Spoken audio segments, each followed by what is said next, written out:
It looked like a case of déjà vu based on the Pittsburgh Steelers' inability to defend the run Sunday in their season opener against the New York Jets. Defensive coordinator Teryl Austin, though, didn't get those vibes as he exited MetLife Stadium following a 34-32 victory against the New York Jets after his unit was gouged for 182 rushing yards. The previous time the Steelers played a meaningful game, a January playoff loss at Baltimore, the defense permitted an alarming 299 rushing yards. "No, it was not the same thing," Austin said Thursday. "I did not feel. I thought it was different.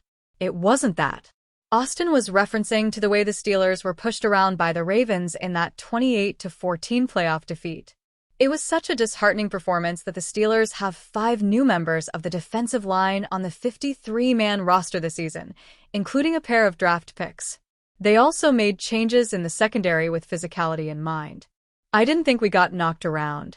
I thought we missed some opportunities," Austin said. "I didn't feel that same way. I knew how I felt coming off that field in Baltimore last year, and I didn't feel the same way this year. I feel good about this group, good that they will rebound, and will play better moving forward." The chance to make amends begins Sunday in the home opener against the Seattle Seahawks. Unlike the Jets, who had a running threat at quarterback in Justin Fields, the Seahawks have a more conventional pocket passer in Sam Darnold. And they had difficulty establishing the run in a season-opening 17-13 loss to the San Francisco 49ers, averaging 3.2 yards per carry and finishing with 84 rushing yards. Zach Charbonnet led with 47 yards rushing on 12 carries, and Kenneth Walker totaled 20 yards on 10 attempts. After watching tape of the way the Jets carved up the interior of the Steelers' defense, it would be reasonable to expect the Seahawks to try to establish the run Sunday. The Jets, after all, averaged 4.7 yards per carry. Running back Breece Hall, on his way to a game-high 107 yards rushing, broke 4 runs of at least 10 yards. "We have to answer for that," defensive tackle Cameron Hayward said. "Guys have to get off blocks up front. If we get doubled, we have to maintain our gaps. Everybody has an assignment. Run defense isn't just an upfront job. There's a back-end perspective. It all works together. We can't make excuses. We have to get better." What was surprising about the performance is it came in spite of the commitment the Steelers made to atone for their poor playoff showing in Baltimore. Derek Harmon was drafted in the first round, but he was unavailable because of a knee injury that also will keep him sidelined against Seattle. Yahya Black was a 5th-round pick who was one of the defensive stars of training camp.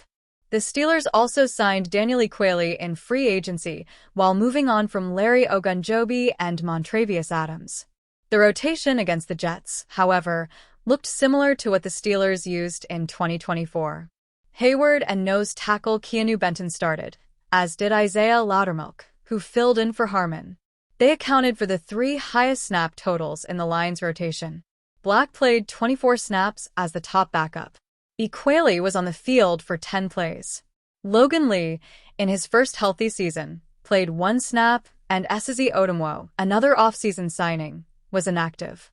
The Steelers also put an added emphasis on stopping the run since the first day of organized team activities in May. "I don't have a concrete answer," Hayward said. "All I can do is be a better me and a better player. If you win those games, it's easier to close the book. Our perspective is we can be a lot better." That sentiment extends to Benton, who at times looked overmatched when trying to fend off the Jets' offensive linemen. Entering his 3rd year, Benton is expected to be hitting his prime as a nose tackle. He didn't look the part against the Jets. "With big guys, everybody thinks it's brute strength," Austin said. "There's a lot of things we're working on at all positions to be technically better. There is a lot of what Mike Tomlin likes to call kick, but sometimes you've got to get off a block, beat a block, and win." Black, the heaviest player on the team at 330 pounds, could be one answer if Benton continues to struggle. He played most of his snaps further down the defensive line as the Steelers tried to utilize his athleticism while trying to defend the run. "We've seen really good progress from him," Austin said. "As the season goes on, he'll continue to get better and grow. We'll find a place for him." Improvement can't come soon enough for the Steelers, who would prefer to eliminate any further references to the defenses showing against the Ravens and Jets. It happened Austin said. "Every now and then you have a stinker like that. You don't like them. It gives us an opportunity to get back to work and be better at it this week." Pittsburgh Steelers outside linebacker Alex Highsmith will not return to the game with an ankle injury. Highsmith popped up on the injury report Friday with the injury, but was listed without a game designation. It is unknown how serious Highsmith's injury is at this point. Nick Herbig took over for Highsmith and has registered 4 pressures and an interception off a tipped pass from star Cam Hayward. Highsmith had a sprained ankle last season and missed multiple games after going down with the injury. He also missed time this offseason and last year with a groin injury that continuously has popped up throughout his career.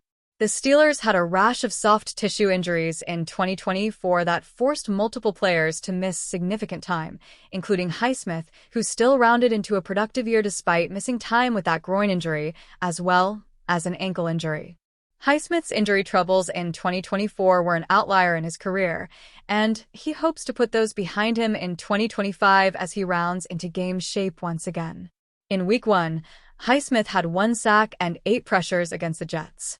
As the NFL season progresses, discussions around potential trades are heating up, particularly regarding star wide receiver Tyreek Hill. With rumors swirling, many experts believe that the Pittsburgh Steelers could emerge as a prime destination for Hill, especially with Aaron Rodgers as the team's primary quarterback. Pittsburgh has a solid foundation with its receiving core, featuring DK Metcalf as a primary target, but the addition of Hill could create a formidable duo. Hill's explosive speed and playmaking ability would complement Metcalf's physical presence, potentially transforming the team's aerial attack. Analysts point out that if Pittsburgh is serious about making a deep playoff run, acquiring a player of Hill's caliber should be a priority. However, the logistics of a trade are complex. Hill's contract demands would require the Steelers to maneuver their salary cap effectively, as he carries a significant cap hit. Despite this challenge, the potential benefits of adding Hill could outweigh the financial strain, especially if Pittsburgh is looking to maximize its window with Rodgers at the helm.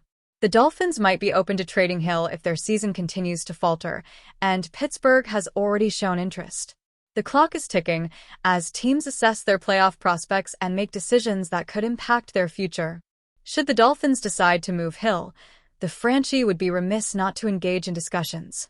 NFL analysis projects Tyreek Hill to be a good fit for Aaron Rodgers and Pittsburgh Steelers. Hill has the chance to be a good fit in Pittsburgh with Rodgers as his potential quarterback. This is detailed more in an analysis by Mike Florio for Yahoo Sports. Second, the Steelers.